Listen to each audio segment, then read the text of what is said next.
So you keep seeing headlines about Congress voting on a stablecoin bill or Trump launching a stablecoin or banks getting in on the stablecoin game. But if you're still wondering what is a stablecoin, are they good or bad or should you even care? I made this video for you. Let's start with the punchline. Most stablecoins today are shady, or as the kids would say, sus. Not because the term stablecoins is inherently bad. It's because right now, the crypto assets that call themselves stablecoins vary widely. There is no minimum legal standard for what is allowed to be called a stablecoin. And until there is, we're going to be flooded with get-rich-quick schemes mingled with the rare good actor that plague any industry where there aren't specific regulations, like the latest fad vitamins. Here are the 3 things I want you to remember. First, don't trust the reference sources. Wikipedia is going to make it sound like there's some clean definition. Stablecoins are always backed one-to-one by some real-world asset. Even the New York Times, in a piece critical of Trump, still has an oversimplified stablecoin definition. Stablecoins are a type of cryptocurrency that maintain a constant price of $1.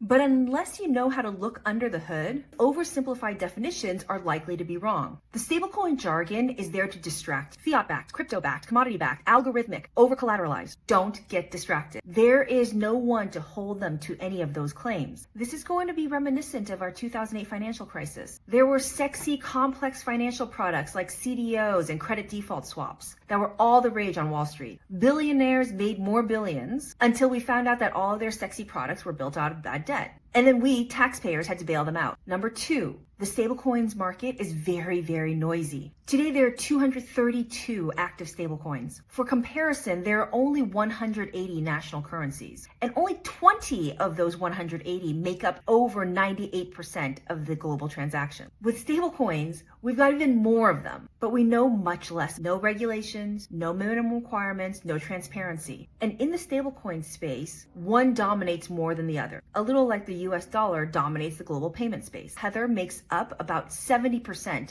of the entire stablecoin market. But what do you know about it? I can tell you that a few years ago, it was fined $41 million for claiming that it was backed one-to-one when it wasn't. And this is the core issue. Anyone can call something a stablecoin right now. Maybe now I've convinced you that despite the term stablecoins, we're really in a transparency desert. Moving on to 3, why you should still care about stablecoins. There's a global reason and there's a US reason. The global reason is the obvious one. 27% of the world's population is still unbanked, even though 90% of the world uses smartphones. And when people are unbanked, that means no credit, no loans, no Venmo. If you wanted to buy a sewing machine to start a clothes mending business, you would need someone to lend you the money. Without access to the banking infrastructure, maybe you're lucky and you can get a family member to send you money. But you'd still lose 30% of that value just in remittance fees alone to go pick it up at the Western Union. And remember, these unbanked populations are likely to have very volatile domestic currency. So even though they do the same work, getting paid in their currency could mean the equivalent of $1 one day or 10 cents the next. Being able to use their smartphones and getting paid in stablecoins could be game-changing for their ability to generate wealth, stay out of poverty, and improve the standard of living in their country so they don't want to leave it. Now in the US, this isn't as relevant. Our payment systems are quite sophisticated. But let's fast forward a little more and imagine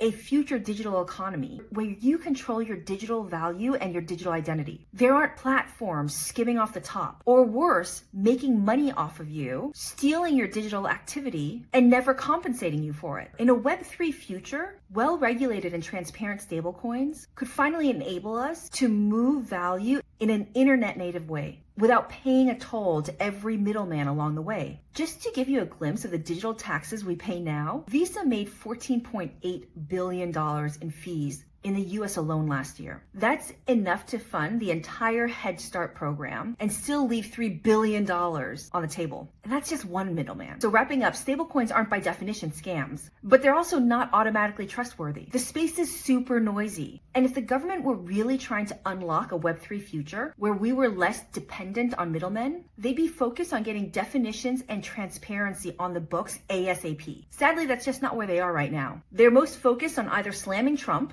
or promoting more middlemen. Don't be surprised at how much Wall Street loves stablecoins. Hope you found that helpful.